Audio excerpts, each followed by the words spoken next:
Dr. Michael Usi amene ambiri timawadziwa ndi dzina loti Manganya, limene ndi dzina lodziwika kwambiri maka kunkhani ija ya zisudzo. Amenewa akhala akuchita masewero osiyanasiyana ku bungwe lija la ADRA, komanso akhalapo wamkulu wa bungwe limeneli la ADRA limene lakhala likugwira ntchito zosiyanasiyana mdziko lino la Malawi. Ndipo kumtundu wa Malawi si munthu wachilendo kwambiri, kamba kunena kuti atachoka kumeneku ku zisudzo adaonekeranso ku nkhani izi za ndale. Ndipo mbuyomu adakhalapo nduna maunduna osiyanasiyana asanafike pokhala wachiwiri kwa mtsogoleri wa dziko. Ndipo amenewa udindo umenewu wa wachiwiri wa mtsogoleri wa dziko adawupeza kutsatira imfa ya aja amene adali otsogolera chipani cha UTM a Dr. Saulos Klaus Chilima amene adafa pa ngozi ya ndege. Ndipo m'malo mwake Dr. Lazarus Makikafe Chakwera adasankha amenewa Dr. Michael Usi kuti akhale mlowam'malo wa mpando umenewu kusatira imfa ya achilimawa.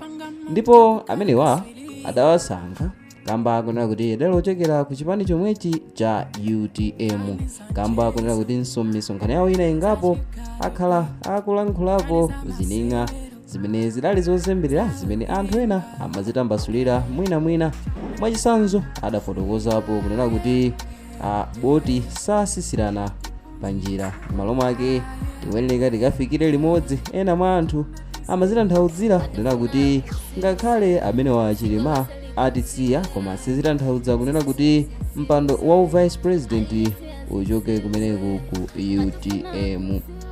Ndipo amenewa patatha nthawi ndi pameneno Dr. Lazarus Makikafe Chakwera amawasankha kukhala wachiwiri kwa mtsogoleri wa dziko lino. Ndipo agwira ntchito yawo kuchokera mchaka cha 2023 kulekera mchaka cha 2025 kutsatira masankho amene adachitika pa 16 September. Ofesi yawo idaleka kugwira ntchito mu nthawi kuti kamba kunena kuti sadakwanitsenso kuchita hodi mpandowu chifukwa utsogoleri wina ndi umene udalowapo. Koma pambali pa zonsezi amenewa Dr. Michael Usi ali pa mpando umenewu wa wachiwiri wa mtsogoleri wa dziko lino adayambisanso chipani chimene amachitcha kuti odya zake alibe mlandu. Ndipo chipani chimenechi chidaoneka nawo pa ballot paper, ndipo yemwe ankachiyimirira adalinso omwewa Dr. Michael Usi, koma nkuriwowa anali akuchokera ku chipani chija cha UTM. Ndipo adachoka ku chipaniku kamba ka zifukwa zina zimeneyo adafotokoza kunena kuti chipanichi pali zinthu zina sizikuchita motsatira malamulo. Ndipo m'malo mwake posafuna mikangano iwo adatuluka chipanichi. Ndipo zitachitika chonchi pa 16 September atayima nawo pa masankho a mtsogoleri wa dziko lino sadakwanise kuchita bwino pa masankhowa. Ndipo mu nthawi yawo ya kampeni akhala akulankhula zosiyanasiyana, ndipo zazikulu zomwe zidamanga nthenje kwambiri mu zolankhula zawo mu nthawi ya kampeni idali monga nkhani yonena kuti utsogoleri wapita uja udali waukamberembere kwambiri, umaba mochitisa manyazi. Ndipo iwo adalimba mtima kunena kuti ali okonzeka ngati wena akufuna atadziwa zambiri nkuwapeza ndipo awauza ndi umboni omwe. Ndipo m'misonkhano yawo akhala akufotokoza kunena kuti akulankhula izi poyembekeza bungwe la ACB kuti liwayitane ndi kuti akafotokozere bwino zomwe iwo akufotokoza. Komano adafotokoza kuti adali odabwa kunena kuti ngakhale amanena izi bungwe limeneli la Anti-Corruption Bureau silidathe kuwayitana ndi kuwafunsa kalikonse zokhuza zomwe iwo ankakamba. Ndipo zinali zosadabwisa kunena kuti masankho apa 16 atachitika, zotsatiranso zitaulusidwa kuti Profesa Arthur Peter Mutharika ndi omwe achita bwino pa masankhowa adachitidwa interview ku TV ya Zodiac, kumenewo adanena m'matso muligwa kunena kuti chimene ankafuna kwambiri chakwaniritsidwa. Ndipo pambali ponena kuti sadachite bwino sakudera nkhawa, koma chomwe amachifuna kwambiri ndicho kuti usogoleri wa Dr. Lazarus Makikafe Chakwera uchoke pampando kamba kunena kuti wazunza kwambiri amalawi ochuluka kamba ka usogoleri wawo wosakomera anthu umene udali ophangira. Kulankhula kwawo kumene adalankhula kumene ku Zodiac mu nthawi yomwe ankawachita interview, ndipo adafotokoza kunena kuti si nthawi yonena kuti azikumbidwa kunena kuti adachitisa chipani cha Malawi Congress Party kuti chisachite bwino. Iwonso adafotokoza kunena kuti adaluza nawo ndalama kamba kunena kuti mu nthawi ya kampeni nawo ankagwiritsa ntchito ndalama, so ndalama zimene aluza ni ndalama zochuluka kwambiri. Choncho chipani cha Malawi Congress Party sichikuyeneka kumabwera pagulu nkumanena kuti amenewa Dr. Michael Usi ndi amene adachitisa kuti iwo alephere kuwina masankho ndi kumawakumba.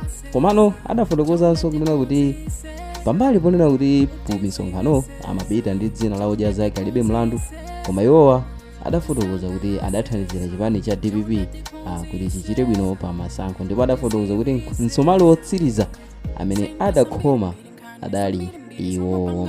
So pambali pa zonsezo momwe nyumba ya malamulo imachita bajeti ya momwe atidyesere ife ya Malawi, amenewa a Joseph Mwanamveka amene ndi Minister of Finance adafotokoza kunena kuti pali zawo kambirembere zomwe zidachitika mu nthawi ya Dr. Lazarus Makikafe Chakwera, ndipo mu nkhani yawo adatsakanizamo nkhani yonena kuti ku nyumba zachifumu kudawonongedwa ndalama zokwana 67 billion zimene zimayeneka kugwira ntchito for 1 year koma zinagwira kwatheka kapena kuti hafu chaka.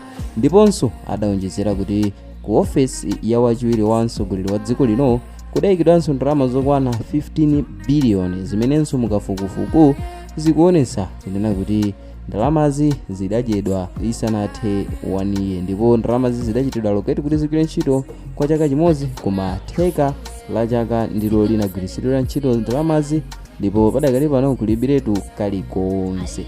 So kamba ka statement imene adalankhula Joseph Mwanamveka, anthu ambiri akhala akulankhulapo zochuluka komanso kuphatikizirapo akhala akuloza chala amenewa a Dr. Michael Usi kuti ndi amene akukhuzidwa ndi kubedwa kwa ndalama zimenezi. So malingana ndi a Dr. Michael Usi pamene padakali pano akuchita zogawa feteleza m'madera osiyanasiyana, mtolankhani wina adapezerapo mwayi powafunsa kunena kuti ndalama zimene akugawira feteleza azitenga kuti, ndalama zimene adagulira feteleza azitenga kuti, komanso pali mphekesero kuti ofesi yawo idaba ndalama zokwana 15 billion ndipo iwo akudziwapo chani. Tsono iwo mukuyankhula kwawo adakana nkhani, ndipo zonse taonerani video imene kugawa feteleza kwa anthu ovutikitsitsa. Mwina mabweretsa feteleza ochuluka bwanji komanso mufuna kuthandiza anthu ovutika motani? Feteleza ndimayenda khomo ndi khomo kumene tikuona kuti anthu ovutikitsitsa mapasa feteleza wa urea ndi NPK komanso mbewu kungoti chakuno mapeta kuno mbewu sizinabwere kuna ziyapeza, komano kumene tikuona kuti apa ndikuvutikitsitsa mukudziwa kuti boma likupereka fetelezanso wochipa zimene zili zinthu zabwino kwambiri, koma alipo anthu ena chinkali wochipayo sangathe kumukwanisa kuti apereke.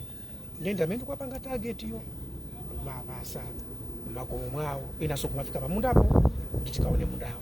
Chabwino tinaona tu munali kuchera dzulo lero muli kudowa ndalama zogulira feteleza zimene mukuzitenga kuti, komanso kuyenda mphekesera yakuti munadya ndalama za boma makamaka zokwana 15 billion kwacha imene imakhala nditu budget ya pachaka koma kuti munayidya pa 6 months. Mungafotokoze bwanji how true is this story? Okay, ndiye amene unena kuti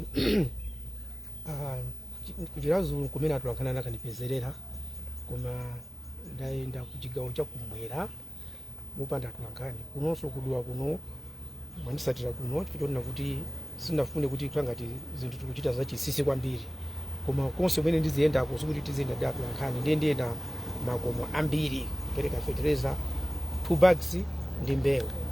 Now kubwera nkhani imene mmakamba yonena kuti ndalama ndikuchitenga kuti ndi ndi azinzanga Malawi muno amatithandiza amene amatikhulupirira, komanso ambiri ndi azungu akunja amene amadziwa kunena kuti uyu tikampasa ichi chimakafika. ndanena kuti a president ananena kuti pali ma F4 food, fertilizer,